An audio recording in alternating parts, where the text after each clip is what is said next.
Hello everyone, this is BJ's Customs coming at you with a wheel swap today. This is one of the Maisto cheap ones from the $1.25 store, and I just threw some old Hot Wheels wheels on it, painted them blue, metallic blue with a Sharpie. I think it turned out pretty good.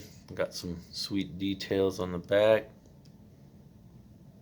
Detailed the Chevrolet sign and the lights back there. And then it has some details on the front that were already there. And then I did the bottom a little bit. But it's a 1957 Chevy pickup. It's a pretty good one to custom. I think all it really needs is just some new shoes and a few new things. I mean, could get them and paint them a different color and whatnot, but yeah, I think she's pretty cool.